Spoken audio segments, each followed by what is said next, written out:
And so you're back from outer space. Thank you, Macy Gray. What? That wasn't Macy Gray. I know. I completely forgot who sang it. I just went with the voice. Let's cut this part out, please. I mean, do I sound like Macy Gray? Macy Gray. Maybe. All right. You're jittery right now. I've had like 4 little coladitos of coffee, and you've had like 1, and you're like more jittery than I am. Should I don't know, should I take an opioid? I don't know what you're really suggesting. Yeah, get a downer because you're way too up for me right now. Okay, all right. I got it. Hold on. Off screen, just you introduce the show while I just inject myself with heroin. Yeah, well, I mean, if they're listening to this, they already know from the title card that it's... Sorry, I'm just... This all of a sudden became a radio play now. With sound effects and everything. Oh, man, when did this trumpeter get in?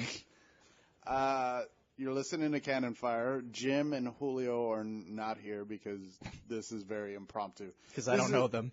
This is becoming a reoccurring theme now where I record a Canonfire without my co-hosts. I mean... who cares? You don't need them. Who needs them? And this is my second show with George.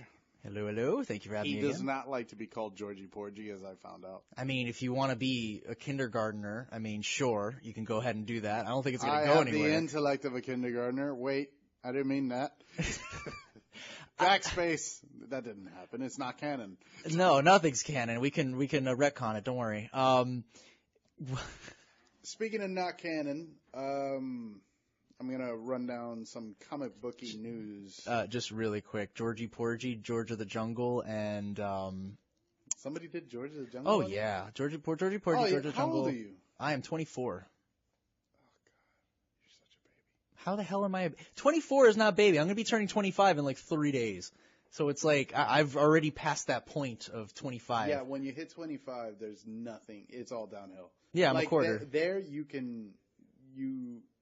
The only milestone to look forward to is when you can apply for Social Security. Wow. That sounds great.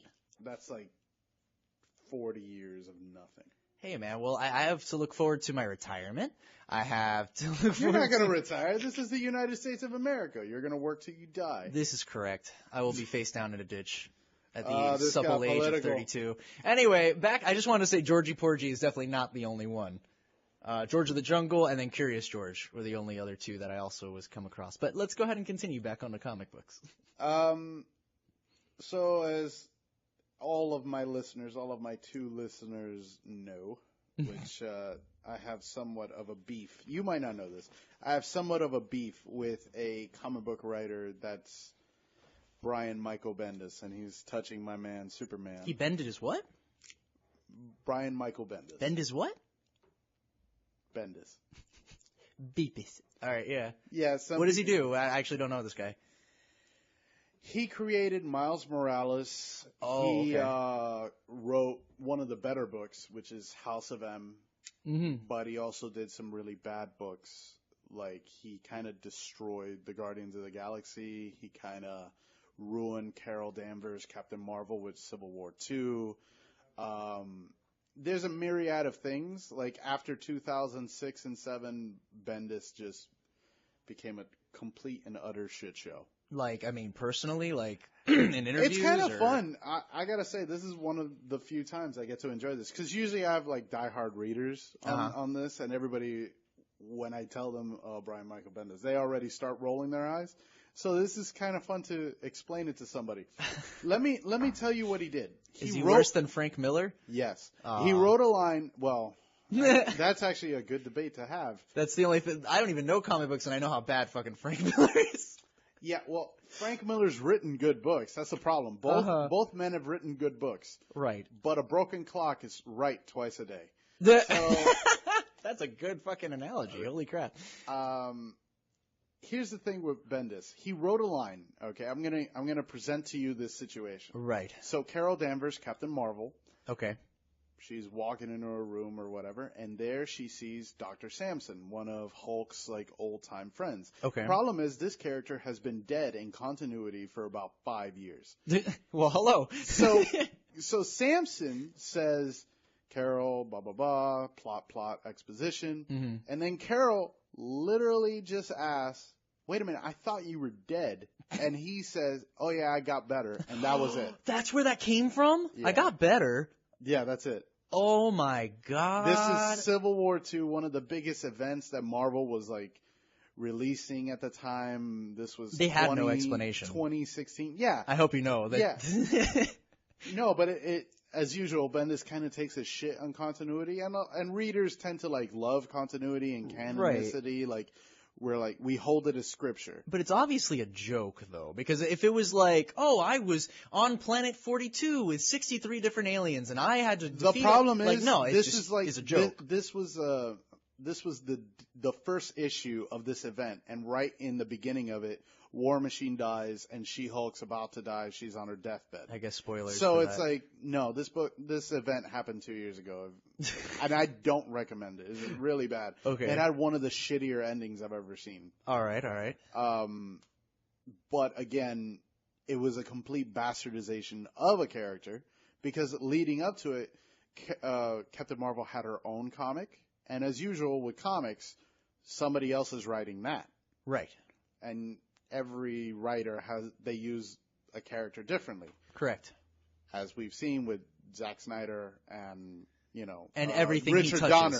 And Richard everything Donner, he touches. there's correct. two different Supermen there. Right. But, just for example, and Frank Miller has a vastly different Batman. Oh, yeah. Than he does Tom King. Reading All-Star Batman and Robin was friggin' hilarious, let me tell you.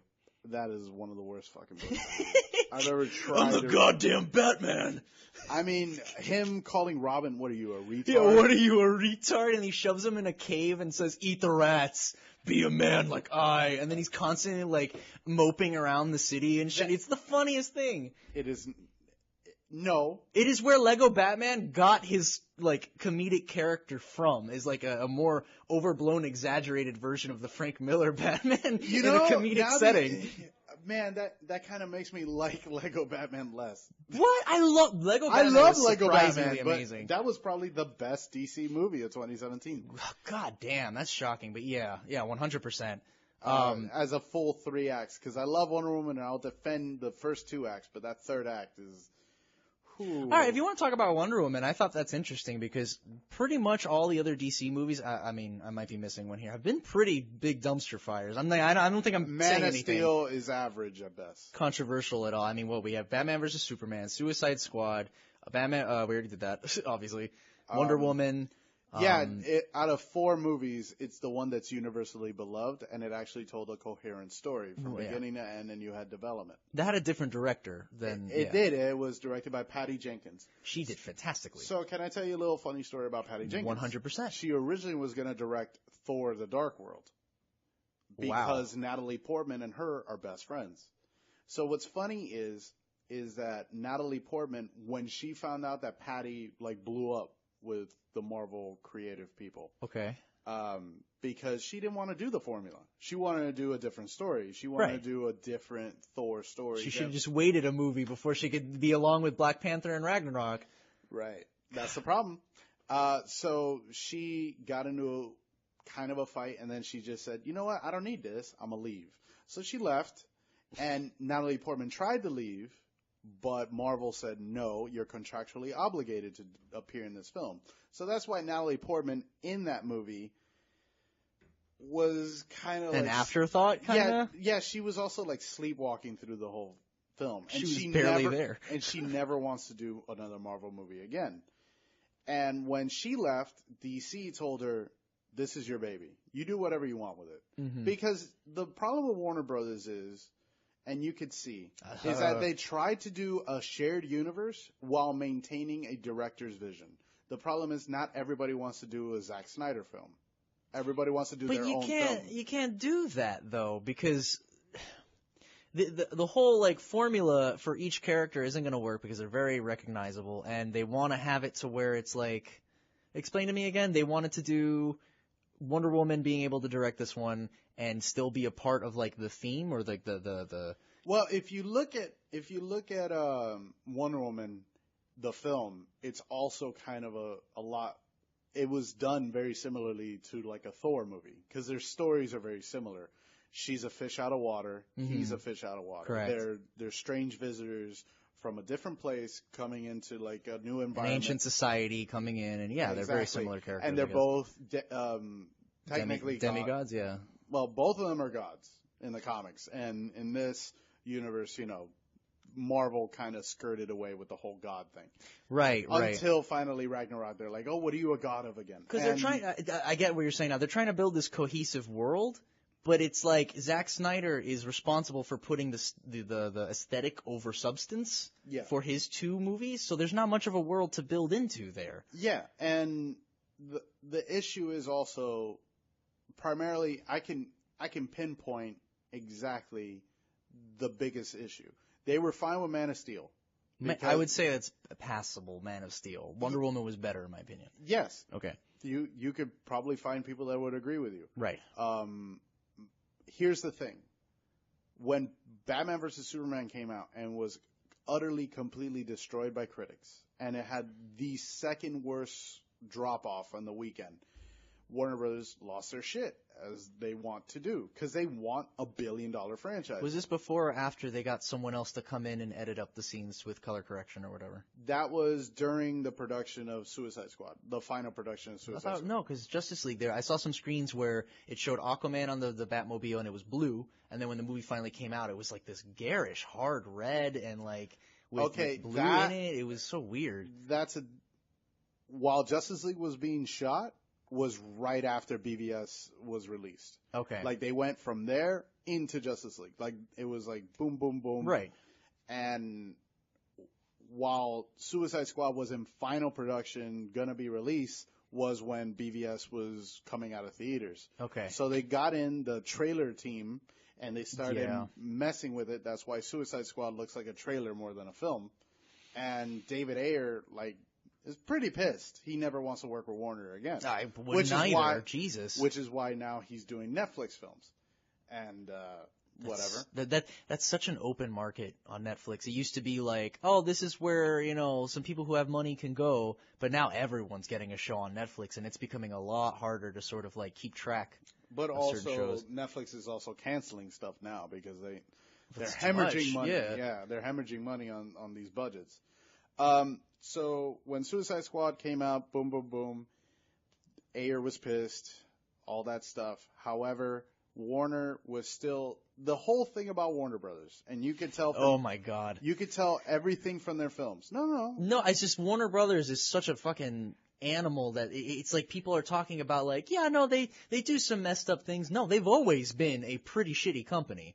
Not to be an asshole here, but in the gaming world, they've never, ever cared about. Yeah, Warner Bros. Interactive is pretty shit overall. So, I don't know. With the whole thing of Arkham Knight, the PC release, and Arkham Origins, which is one of the worst games I've ever played, in my opinion. Right. And even Arkham Origins Blackgate, which was a portable title. Hell, even outside of the superhero genre, I mean, granted, Injustice 2 is still a superhero genre, but I'm just saying, That's NRS, even with that. They publish that, but that's NRS. NetherRealm Studios. NetherRealm, but they're the ones that are putting in the source crystal bullshit, I'll be honest, I don't know who and, decided that. I don't know who decided. It's probably going to be Warner Brothers, the producers. Right, but they also did the very excellent Mortal Kombat 10. Right, and NetherRealm deserves a praise for that because they're great at making games. It's just that Warner Brothers is like, no, you gotta put this in. People really like the season pack, fighter pack 1, 2, and 3. We gotta put that in. Why? You're talking to a guy that day one I paid the $100. But then you paid $100 for not even the full game. No, I did. I got everything. You don't have everything. Even if you pay the maximum amount, you are not given everything. No. You have to quotations earn. Earn quotations super hard because the whole point of spending the money, just shelling it out, is so that way you can just have everything when you get started. You don't have to earn it. And we're going to pause. And we're back again. And that's how long it took me to get enough source crystals. Jeez, man. It's not even enough to buy more than 2 characters. Are you freaking serious? I don't know. I know I'm kind of opening up on that. No, it's fine. It's fine. You're technically right. I don't have all the premier skins. I have to quotations earn it. And then as soon as all the DLC came out, I had left Injustice 2 behind, and I started playing Fighter Z, which I'm having an infinitely better time with. Well, because you're spending so much time faffing about in Injustice 2. If you're not playing with a friend, you're just grinding for parts that you're never going to use, and it's like you open mother boxes that are so inconsistent, it doesn't make sense to me. It's randomized. Like, this is a character I never use, but I want the set that for this character I use a lot. Right. And I know this game tracks which character I use a lot. That's what I'm looking at, because they know which one I'm using the most, and I never get it. Because they even give you like a win-loss record with each character you use. Correct. So like my win-loss record with Superman and Black Canary are so much better than my win-loss record with Wonder Woman, for example. Right. But yeah, what do I get? I get Joker. I never use Joker. That's exactly the point. I suppose it's to incentivize, quotation marks, you to play as other characters, but hey, just make the other characters fun and I will play them. I mean, also don't include characters that are shit like Joker. Because a lot of people play Joker, I guess. Yeah, so. But I'm here to tell you he shouldn't have been in the game. I do not know about that. In Injustice 1, he dies. In the story, he's dead. In the comic book story, he's dead. He's supposed to be dead. That's the whole reason Superman's quote unquote evil is because he went ahead and killed Joker. We all know the Injustice story. Joker shouldn't be in it. Well, there's another Joker too, but yes, Earth 1 Joker. Yes. So I mean, there could be that, or in the game it explains it that it's a Harley Quinn manifestation. It's so fucking lame. But I mean, regardless, people needed that archetype to play as. It's also Injustice 2 shouldn't have had 2 Mortal Kombat characters. I completely agree. Like, one is enough. Yeah. One is enough for sure. And I was fine with Sub-Zero being it. Yeah, 100%. Because Scorpion was in the Injustice 1. Okay, that's fine. There's plenty of other characters. I would have been fine with maybe The Question, John Constantine, Zatanna, bring her back, Martian Manhunter. The list goes on and on. Martian and is it so bad that I can't recreate a single team up in these games, like, at all? I can't do Justice League, because they're all separated in between games. Raven is in Injustice 1, but Starfire, Cyborg, and I guess Robin are in Injustice 2, but there's no Beast And it's Boy. not the real Robin. It's Nightwing. It's essentially. It's Damian? Yeah, Damian Wayne, because Dick died. Yeah, Dick died, absolutely. And then I can't make the Justice League. Why can't I make the Justice League? Because Martian Manhunter's not there. And neither is Hawkgirl, for that matter. Or Hawkman. You can't do Justice Society. It's whatever, man. I grew up with the show, so it's like, I just want to make the show. That's why when I saw Jon Stewart. You want to do J-Lou. I saw Jon Stewart, I was like, what? Oh my God. Then, hey, you have to pay for extra crystals with this. Yeah, about that. If we're having trouble with topics, I have no problem bringing up a new one. No, I was actually going to go back and finish the topic. Yeah, go ahead. Sorry. We kind of veered off into the games. We got to have a list, bro. I'm telling you. Yeah, but a lot of people like it when I've had positive criticism towards this. Freeform? Yeah, they feel like it's just two dudes talking. Like, I mean, it's what it is. It's fair. Right, and it's not as heavily scripted as most popular radio is or whatever. And it's better than the mainstream radio. Yeah. I've had people that like it. Mm-hmm. I don't know. Yeah. But let's jump back in then. No. We could talk. No. It was about movies anyway. So true. Yeah. About Warner. Right. Justice League fired. Warner Brothers fired Zack Snyder in the middle of. No, the Justice League fired Zack Snyder. They were like, enough of our movies, please. Another issue is the CEO forced the film to come out in November when it was clearly undone. It wasn't finished. Batman versus? No, Justice League. Justice League, okay. Which is why it looks so shitty. Right. The visual effects look crap because they literally had a month to do a 2-hour movie, which was originally scaled down from 2 hours and a half. But the studio mandated, 1, it needed to be colorful. 2, it needed to be under 2 hours to maximize profit on the screenings. And 3, to be better with certain characters and undo the Zack Snyder-ness of it. Be better with certain characters. Mostly Superman. But Superman at the time was doing Mission Impossible. I have so many issues. with frickin' Justice League. It is out of control. I sat there in the theater like, I'm gonna give this a shot, obviously. Like, I'm not these kind of people, I'm not this kind of person where like, I just wanna hate on DC movies, or I just wanna hate on Zack Snyder. I wanna see something I like out of this guy. But he has such a knack for pissing me off, it is out of control. It is downright insulting when it comes to the dialogue that is exchanged between these so-called cutouts of characters, you know what I mean? And then on top of that, you're going to use Queen, you're going to use AC/DC, and all the freaking wrong ways. Just stop. Just stop. I'm trying to remember when Queen and AC/DC were used. I know for a fact Queen was used in Suicide Squad. Okay. No. I know, I missed it just, yeah. But they all kind of blend together in this weird music video. Like, it's that's so Squad. bizarre. That's Squad. Squad is one of those garbage films. For me, the DC films are, for lack of a better word, pick moments. Because it's not good cohesively, it's not well shot, it's not well done narratively. However, there's good moments to like and pick apart and be like, there's 95% of it is crap, but these like 2 scenes were really good. For example, Batman vs. Superman, I could argue, is one of the most well shot comic book films of all time, actually. Are you saying above Catwoman? I don't know, dude. Halle Berry, meow. Go girl. Do you remember the name of the person who gives her powers? No. Well, it was the cat, but the person that trains her, her name is Ophelia Powers. Ophelia Powers. Warner Bros. Has done some messed up things. Oh man, I love bringing up that shit with my brother. But with right. Justice League. Look, I'm not. All right, it's over. Thankfully, DC is done. It's just begun. Yeah, I don't we've know only just begun. They only have 1 movie this year, and Marvel has like 6. See, right now, if this was a proper world, we should be preparing for the fight with Darkseid, the same way we've been preparing for Thanos. Right. But we're not. No. Because God forbid we have our load. We have our superheroes being superheroes for a fucking minute. Like, yeah.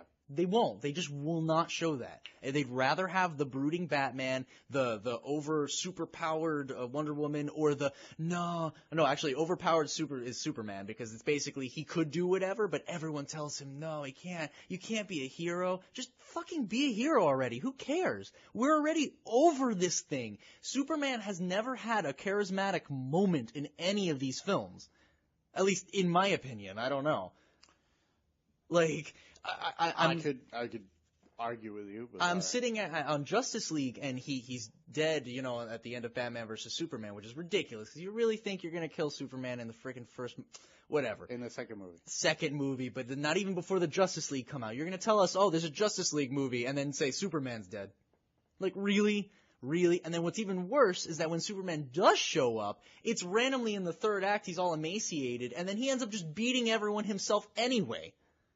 There's no reason why the team-up was even necessary, because he has no problem taking out whatever villain of the day was. I think it was Steppenwolf. Steppenwolf, yes. Generic alien general, again. I don't know. Just, there's so much more I could talk about it, but I have a feeling you're just like, oh, I've heard all this shit before. I have, but do you want me to argue with you? Yeah, that's why I'm bouncing back. Like, I have these opinions about superhero movies because I feel like they can do so much better, man. They could.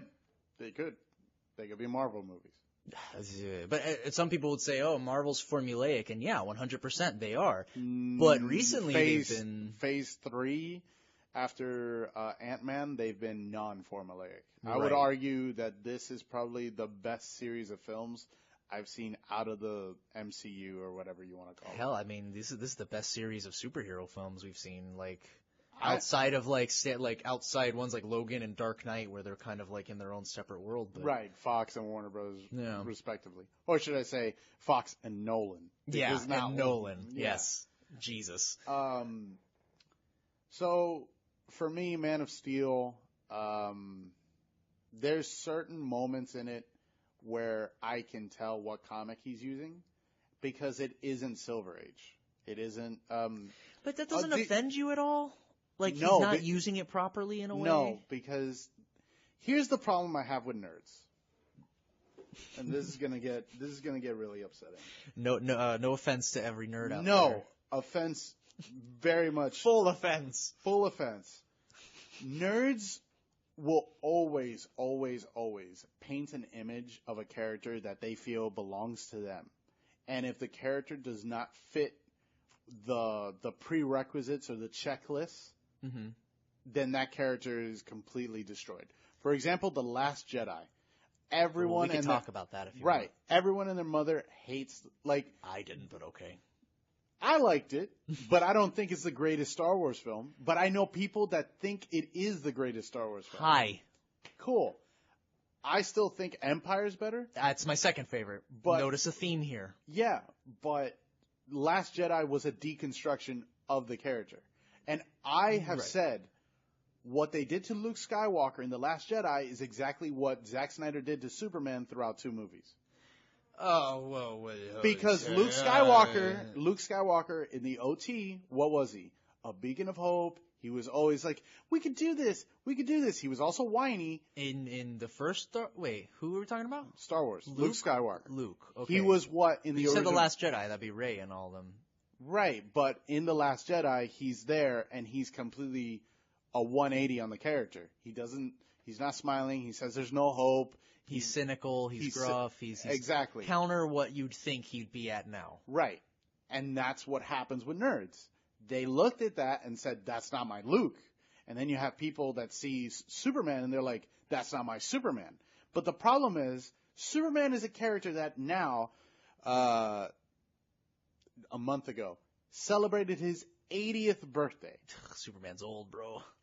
Exactly. And that's 80 years worth of canonicity with almost limitless number of writers, limitless number of arcs, limitless number of what ifs. Right. I've read what ifs where he was adopted by the Waynes after Bruce was shot in the alley and then he becomes cool, Batman. actually.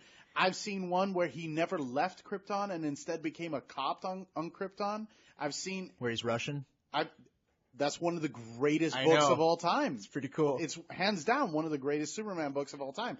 I've seen him, there's so many. I hear you. DC Comics have done as many or if not more. I don't know the number, but I'm sure right now Marvel's leading in that of reboots of their comic book universe. What you have with Man of Steel is that you have a very good opening to Krypton with Russell Crowe's Jor-El. You have almost everything you need for good things. However, the human part of it, He's not Pa there. Kent is obviously the biggest issue of that. But that's Zack trying to be a realistic part. But you can't be realistic with a guy who shoots lasers out of his eyes and flies. I agree. You don't need that. You're missing the layer of pretentiousness, though, that's on top of this. Because if he was just trying to portray a humanist, like a very real relationship between a father and son, that's a different story. But it's always got this twinge of, no, Superman, you're just so great. Yeah, Superman, it's just, we were dealing with you and you being so great. And just, no one can just get over that. And just be able to say, okay, Superman's here, let's start using him for things. It's just, oh, how can we make him look like a Christ figure here? Oh, we gotta make people rubbing his chest here. Oh, we gotta have him falling in space like this. Right. I'm fine with a new Superman, but I have the right to say this is pretentious as fuck. It is, but here's the thing. I have friends. I have one friend. Hey, Frank. Only one. No more. No, who rivals me in terms of Superman love. Okay. He fucking hates this universe. He and I That's a shame. we have argued. No, he hates it, and he's absolutely right. Because we've argued time and time again. We both saw Man of Steel. We paid for it the Thursday midnight D-box because we were so hyped. We wanted to spend as much money as possible on this movie to support it. I walked out of that.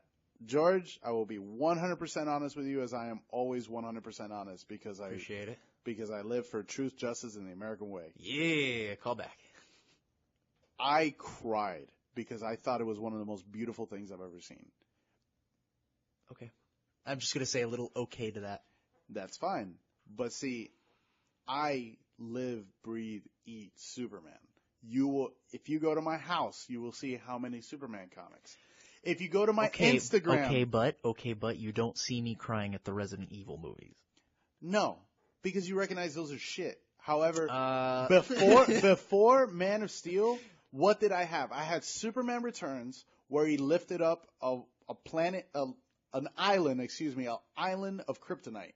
And that was honestly one of the best things I've seen. But aside from that, it was too much like Chris Reeves. It's a rehash of Superman. And I fucking love Chris Reeves. Right. But aside from that, I didn't really have a Superman that was like in the comics where he's fighting and there's destruction and he wasn't, I don't know how to say it. Like, the moment that got me was Jor-El telling Superman, smash that panel. And then you see Lois like flying back to the planet in the little Krypton pod, whatever crap. Right, absolutely. As one does.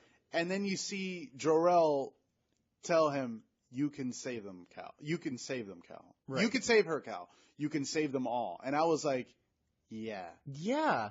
But you get past that point already. I feel like we're hearing about how good Superman is in the Zack Snyder universe, and we see how strong he is, but we don't see him being Superman. We just see reactions of people like, oh, and that's it. It's not him interacting with people, really. Right. Here's the problem with that. Superman I can't do it in BVS because BVS was a regression of the character. BVS, he literally quit.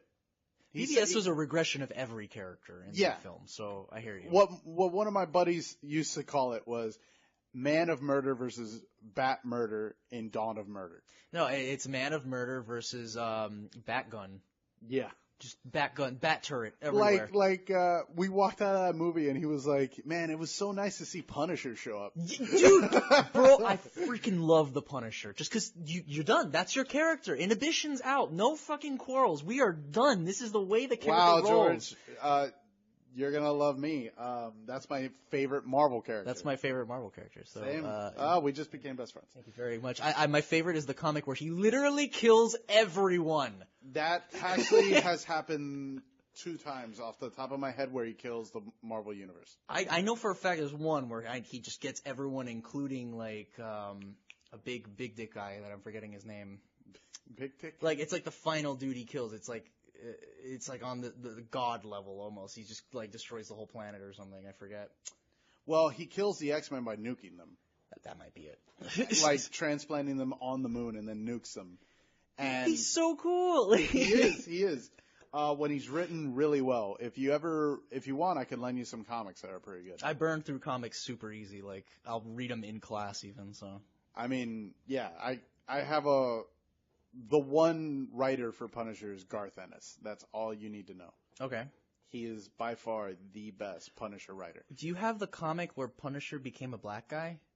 No, I refuse to own that one. Because I've been hearing so much about it, and I want to read it. It's really bad. I've read it, but it's really bad. It's poorly written. It's the 80s. Right, because his reasonings are really stupid. Like, I mean, it's Marvel in the 80s. So much. Also, really bad is when he turns into an angel.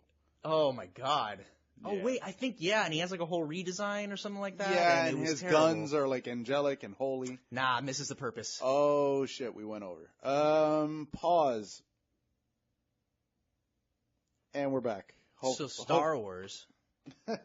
No, I'm just gonna do Man of Steel. I'm just gonna say the moments that he's legitimately Superman, and I could tell you the comics that were inspired by the book, like inspired by the film, right? Which is Superman Birthright by Mark Waid, mm-hmm. and that's it. Okay, so it's Superman Birthright. I guess. No. Actually, it's also another book. I wonder if I'm too loud. No, he also adapted a little bit of For Tomorrow, by Azzarello. Azzarello. Okay. Yeah, Brian Azzarello. He does a really decent Superman. For Tomorrow has him talking to a priest about what he should do and things like that. And you see a lot of that in Man of Steel, obviously, with Christ illusions. Here's the problem with Superman. I'm going to tell you now. He's the Christ illusion in a lot of these. And he's actually more of a Moses allegory than Jesus, because the 2 creators of Superman are 2 Jews. That doesn't, but okay. I mean, it They're doesn't two mean Jews. anything, but okay. What do you mean that doesn't? Because if you'd say something like, oh, he represents Abraham or something, then yeah, I guess that makes sense. But if he's Moses, he'd have to be leading a certain group of people through something.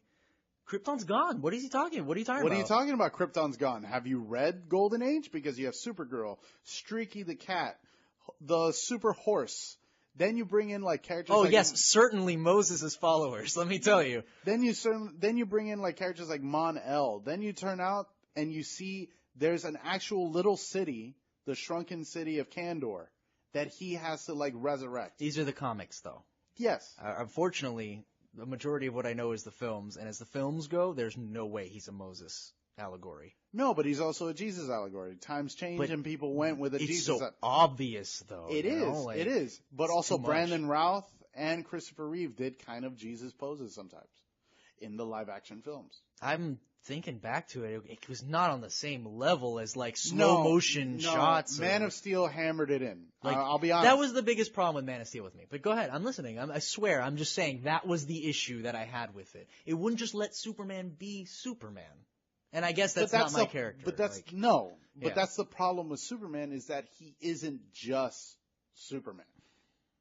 He's like all these allegories and things like that. The biggest gripe is that you had, again, Zack Snyder, who wants to ram it down your throat.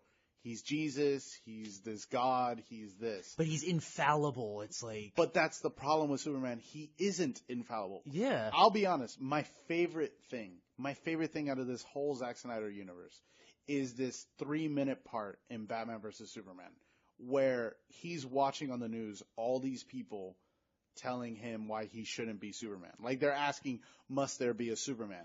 How could we, understand this man who acts unilaterally and all this religion and things like that and the way they talk about him, and they talk about him as a messianic figure. There's literally a quote there that was given to the film by one of the comic book writers, Jeff Johns, who's right now the head of DC Comics, thank God. DC. I'm guessing the last person was terrible or something? Yes, Yes. Fuck you, Dan Didio. Anyway. Shots fired. I'm never going to work for DC at this point. Anyway, Jeff Johns said in an interview where people were asking him, while he was writing Superman and New 52, they asked him, how can you write a character like this and make him relatable?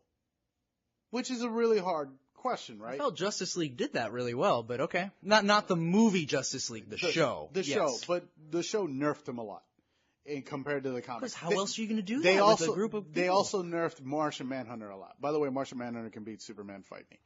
And I mean, I don't doubt it. No, I'm just here to tell you. Okay, I mean...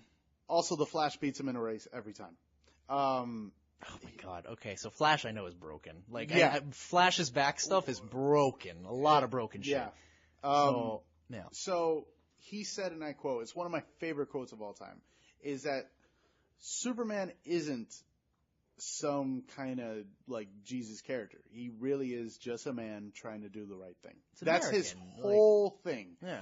He messes up a lot. He loses a lot of fights. Right. More often than not, he loses the first fight or the second fight or whatever. At least since 1986.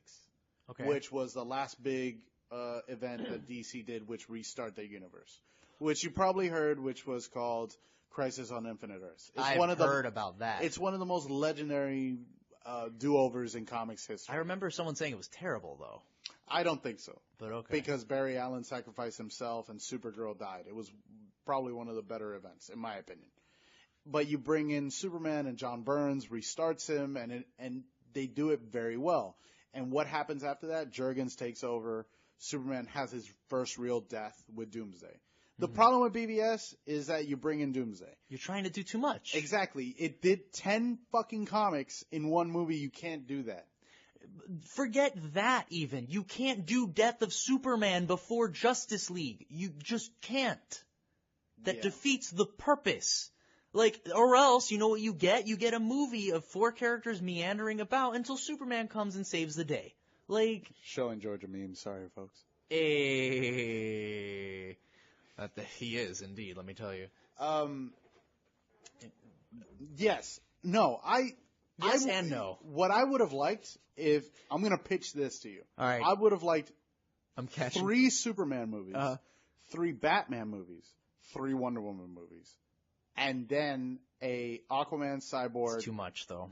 I don't care. There'd be no way. Even Marvel doesn't do that many. What are you talking about? They do trilogies, but yeah, they do but a team up. Yeah. I don't want that. Yeah. I want a character arc through 3 films, a beginning, middle, and end for their characters, and the team-up film to be the resolution of their character arcs. Just do what Marvel did. Do 1 Wonder Woman, 1 Batman, or maybe 2 because he's popular, and then maybe 1 or 2 Superman. He is exceedingly popular. Actually, you know what's funny? You main Harley Quinn, right? They did Suicide Squad. Why? I don't know, but I'll tell you right now probably why. Harley, my girl, yeah. Yeah. Yeah, I know. She actually... But she's not Harley in that film. I don't care what you say. She outsells Superman and Wonder Woman. She is the second most profitable character in DC. And how funny is that? Because she's not even originally a comic book character. She started out in the animated series. Exactly. And then they spun her off, and then she's in the comics. And now she's their Deadpool in terms of like anti-hero type of thing. Really? Yeah, she is actually, shout out to Jimmy Palmiotti. He follows me on Twitter and I follow him. He's the artist for Harley Quinn. Oh, awesome. He's super nice, by the way. Sweet. I recommend if you read comics, I recommend you pick up his Harley. He does the art for it. Harley in the comics now is so much fun. They completely destroyed that Joker relationship. She's had a huge arc about it already. Yes. It's done. But they kind of do it again because, Joker will come back. It's classic or whatever. Right. But they do Joker versus Harley. Like, they'll do that. She has her own character now as opposed to being a lackey, essentially. Exactly. So. And my OTP, Ivy and Harley. Yo, that's the my Gotham OTP. City Sirens up in here, let me tell you. Wow. If you need to stop, let me know. No. I mean, we're kind of spinning through this a lot. And I'm just trying to get comfortable because my back's hurting. No, I just hope my audio isn't too loud. No, I mean, it's all right. You'll fix it in post. You're really good at it. I'll do my best anyway. But with Harley, really quick, I wanted to mention, it's just... This has been a very DC show, and I apologize. I'm fine. Hey, look, I'm not... I will say, as the level I am now, my interaction with comic books have mainly been the films, have been video games, have been passing by references that people just love to tell me random shit that, like, happen in comics. At some point, Superman, he's in like a cryogenic sleep. He gets a whole bunch of white hair, and he wakes up in a Mad Max universe where there's a bunch of kids, and they give him a giant gun, and he has to fight 2 Adolf Hitlers. That is a very interesting comic, and I think it's called At World's End, something like that. So, like, people tell me about this shit, and I love hearing about comic books, so I have no problem talking about DC. That's a what if. What are you talking about? It's totally canon. There's 2 Adolf Hitlers because you can't just clone one. Yeah, and he also becomes Santa Claus at the end of it. Oh my God, he does. It's really because he has funny. a big bushy beard and all that, and like a gun the size of his body on him. Yeah. So I don't know where the hell that came from, but I'm just saying Harley as a character. I really like her, all right? I love her design of being a Harlequin because that's the point of her joke, right? Because Joker, Harlequin, right? Okay, I like the jumpsuit, the red and black. It works really well. And they teased it in Squad. Dude, I was so mad. However, they did a really nice Alex Ross. The whole thing where they're dancing for 2 seconds out of nowhere with no pacing or anywhere where it belongs in this film? No, but it was a nice little nostalgia. Sure, they did a nod to the whole vat scene where they jumped into the vat. Yeah. Just as pointless. Okay. Like, I get mean, it. It's her origin, but it's her New 52 origin, excuse me. But it doesn't make sense for the film, is what I'm getting at. If you're Dude, going to the do film that, doesn't make sense. I know, but that's what I'm getting. We've discussed this, that these films don't make sense and that they're good moments. That's right, it. But I want to discuss the change and why she went from being clown to hot topic middle schooler. All right. Like, I get that has to be Zack Snyder's decision because if he made Joker the way he looks now, that almost means that carried over there. I don't think it was him, but at this point, I don't know anymore. I don't know, but what was wrong with the jumpsuit? What was wrong with the hat? What was wrong with the face makeup? Why is she just a a concert goer. I don't get it. Like, what's the whole? Well, how is she Harley here? I will say this: Margot Robbie did a fantastic voice. She's great. I love Margot Robbie. She did a fantastic Harley voice. Let her do it somewhere else, man.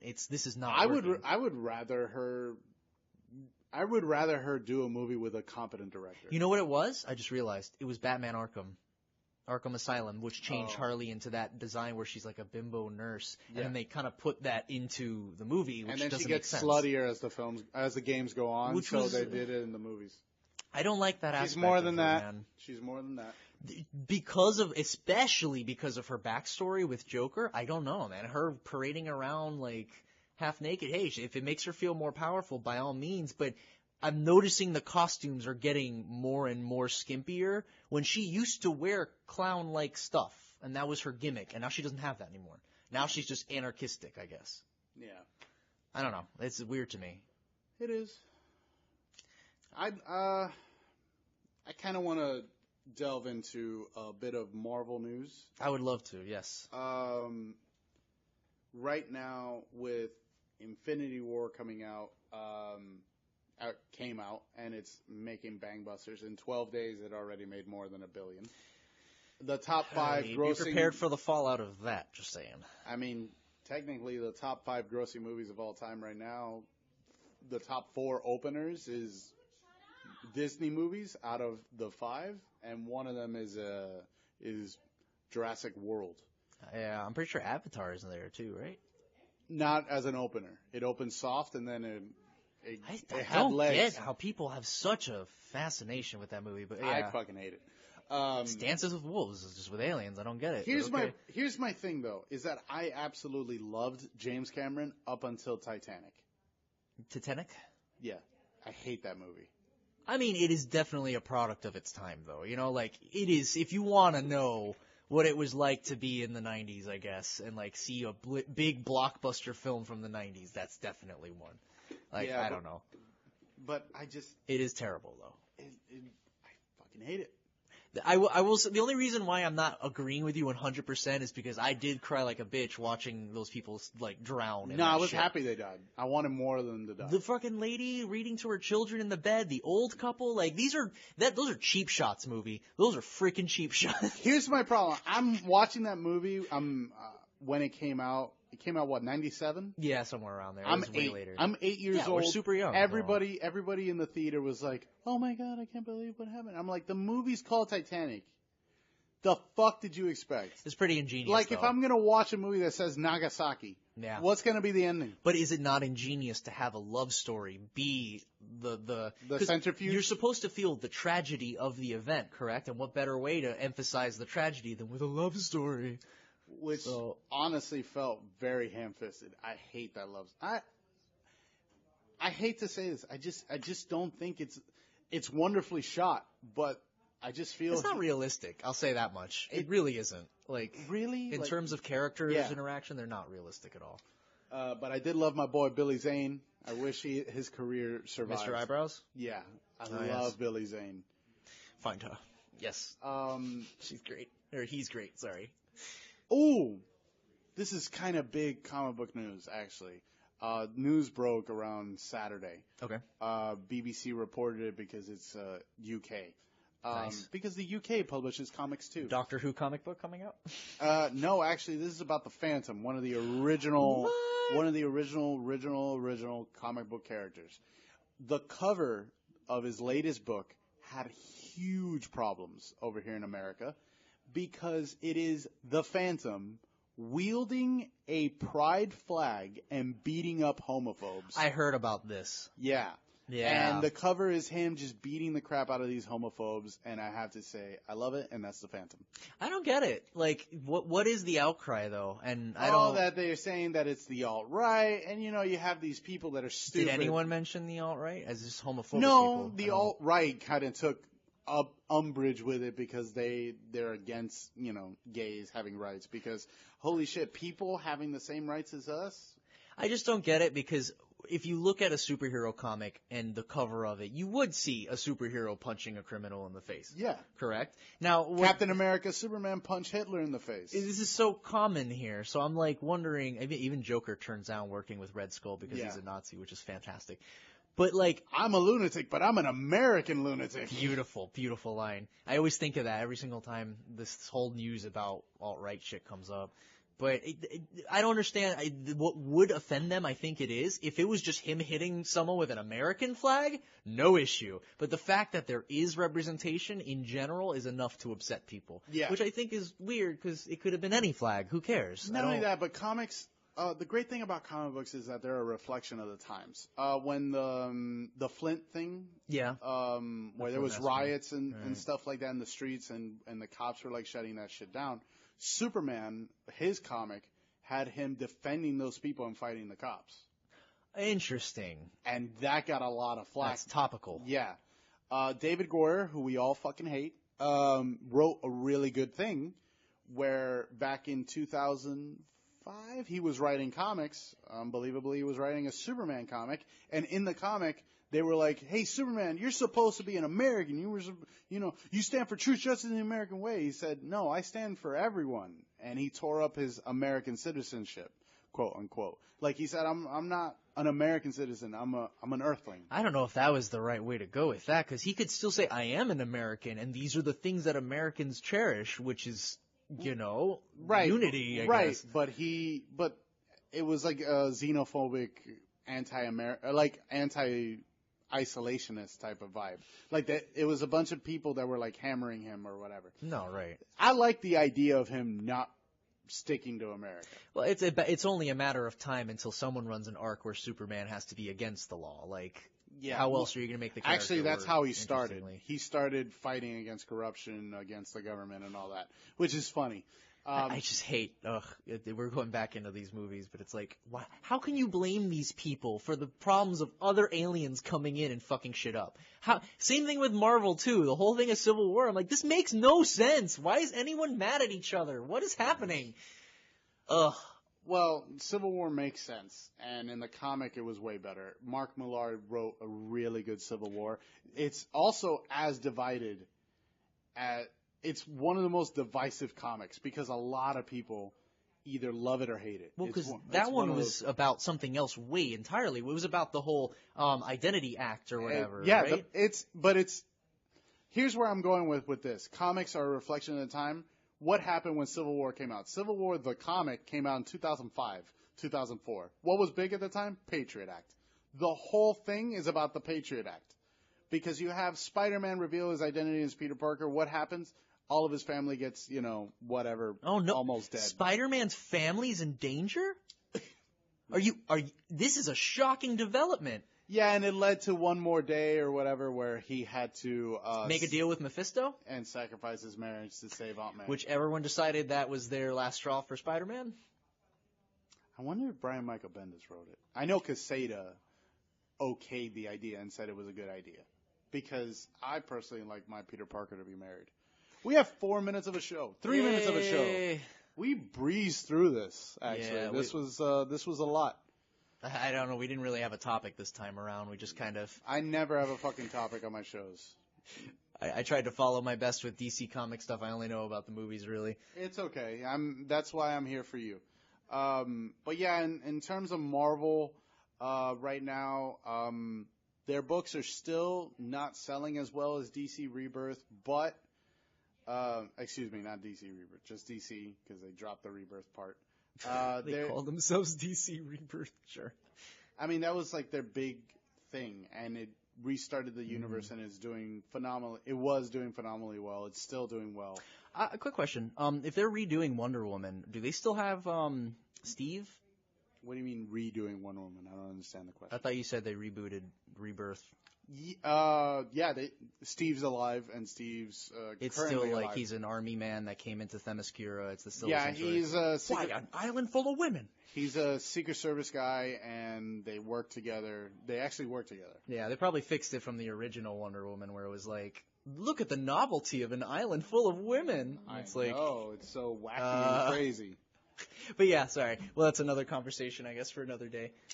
Yep. And I think that's about it. I have a lot of interesting topics for next time. Like, you brought up Star Wars. I have a whole cavalcade with that. I'm more of a I Trekkie. actually have people that I need to host a debate with that hate Star Wars. I'm probably going to be one of those people because I see the potential the series No, has. no. But I mean, excuse don't. me. Hate Last Jedi. They love Star Wars, but they hate Last Jedi. See, Star Wars 4, 5, and 6, man. 4 was good. 5 was better. 6 was what kind of ending was that? Ewoks dancing. Ewoks. When did Disney come in before Disney came in? Like, yeah, that's just Lucas being Lucas. That's why he created Jar Jar. That's why he created the prequels. Yeah, it's for the kids. Look, good series does not constitute one okay film, one good film, the rest terrible until just now. I'm going to assume the position that Star Wars is an average series at best. Yeah, well, we'll definitely delve more into that when we have more time. Also, the shine of them coming out yearly, it wore off. Yeah, no. But we're going to end it there. George, it's been an absolute pleasure and a joy. As always. And tune in next time. And George, where can I find you again? You can find me at bonekingtv.twitch. And you can see me play some video juegos.